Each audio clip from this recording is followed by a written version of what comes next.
Le Crédit Agricole SFR Entreprises. EDF, Crête d'Or. La SCPR et la Chambre de commerce et d'industrie de La Réunion vous proposent les nouveaux défis. L'ADIR et RFO Réunion, avec le concours de l'Europe, la région et le département, présentent les nouveaux défis.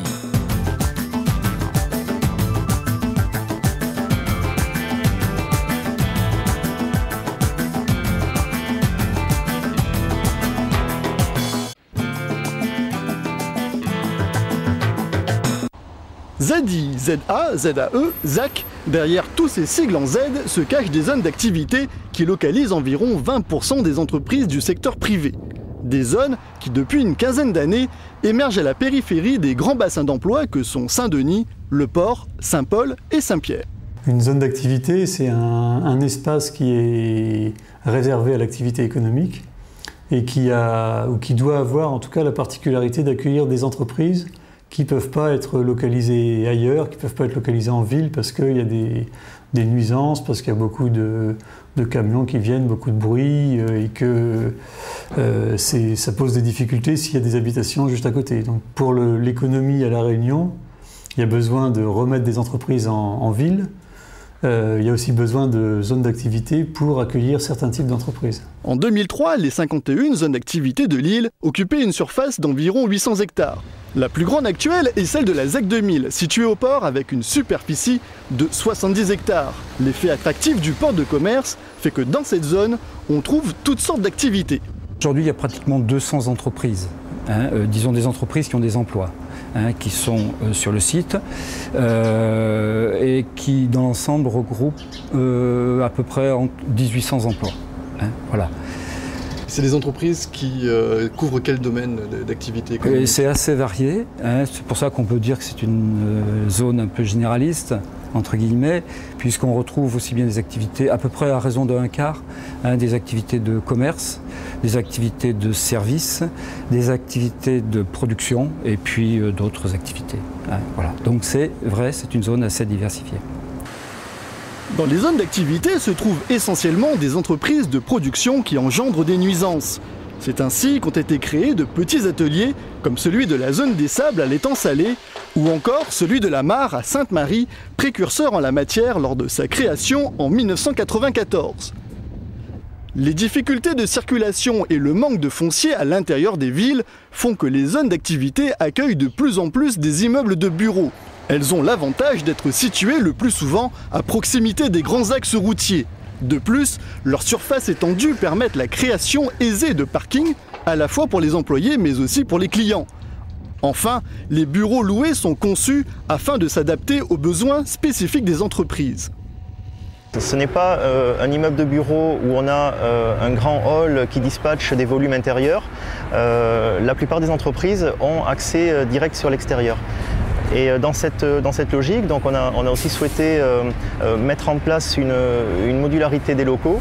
Donc on peut avoir des locaux depuis 42 mètres carrés jusqu'à des plateaux de 900 mètres carrés. Désormais, les aménageurs s'orientent vers la création de pôles d'activité spécialisés, selon les besoins spécifiques des entreprises. C'est ainsi que des zones ont été spécialement érigées pour les sociétés de transformation ou de services dont la présence d'aéroports ou de ports est rendue nécessaire pour la réception rapide des matières premières, de colis ou pour l'export. D'autres zones regroupent des entreprises ayant la même spécialité ou des compétences complémentaires comme les futurs pôles santé de Terre-Sainte et le pôle bois de Saint-Benoît ou encore la technopole de Saint-Denis, sortie de terre depuis 2000 et dont les 36 hectares seront totalement aménagés d'ici 2010.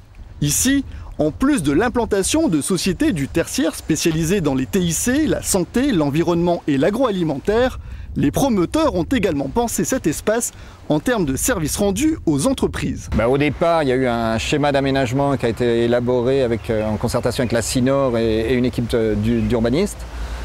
Ensuite, on a mis au point un comité architectural qui veille donc au respect des règles d'urbanisme et à la cohérence des projets sur l'ensemble de la technopole. On se dirige notamment sur la technopole avec des activités beaucoup plus précises d'accompagnement d'entreprise, avec des locaux de type pépinière, avec des salles de séminaire, également aussi de la restauration, bientôt aussi un projet de crèche, garderie, donc pour effectivement permettre aux entreprises et à leurs salariés d'avoir à proximité de leur lieu de travail un site pour effectivement accueillir leurs enfants. Donc on essaie toujours d'apporter le petit plus qui fera que l'entreprise non seulement se sentira bien dans ses locaux ou sur son espace, mais également aussi pourra trouver à proximité tout un ensemble de services. Ce sont les sociétés d'économie mixte qui pour la plupart aménagent les zones d'activité.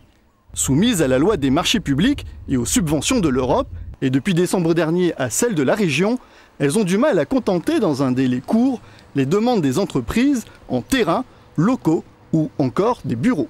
À partir du moment où la décision est prise d'initier et de mettre en œuvre une zone d'aménagement, il y a effectivement toute une série de préalables à réaliser et qui font que ce sont des opérations qui sont de longue durée. On a l'impression que ça se fait en quelques années, mais en réalité, la ZAC 2000 remonte, je crois que ça a été initié en 1990, et aujourd'hui, donc 15 ans après, on est tout juste au terme de l'opération, puisqu'il y a encore des bâtiments qui sortent de terre. Du coup, la Réunion connaît un retard dans la livraison des zones d'activité. Autre problème, 70% de la surface de ces zones existantes se concentre autour des villes pourvoyeuses d'emplois comme Saint-Denis, Le Port, Saint-Paul et Saint-Pierre. Résultat, on dénombre 5 à 10 demandes pour une offre de terrain ou de locaux d'activité. Une solution existe néanmoins avec le développement des micro-régions Est et surtout Sud-Ouest. Et on a donc un besoin de zones d'activité important qu'on estime nous à 500 hectares dans les 15 prochaines années, donc ce qui fait à peu près une trentaine d'hectares par an. C'est au tour du syndicat mixte de Pierrefonds et de la Civis que le Sud pourra contrebalancer le fort pouvoir attractif des communes du Nord et ainsi attirer les entreprises pour développer son tissu économique. La livraison future de la route des Tamarins ouvre des perspectives, mais d'ores et déjà, il y a énormément de demandes d'entreprises, soit pour des projets de développement, des entreprises existantes dans le Sud, ou alors des entreprises qui anticipent et se rapprochent le lieu de production de la clientèle du Sud. Le développement des zones d'activité et par conséquent des emplois qui en découlent passe donc par le Sud. La situation du chômage à La Réunion est bien trop critique pour que les élus s'amusent à faire de ces zones vitales pour l'économie de l'île des lieux de joute politicienne stériles ou pire, à cautionner des projets peu crédibles qui engloutissent les financements et aggravent encore plus la situation.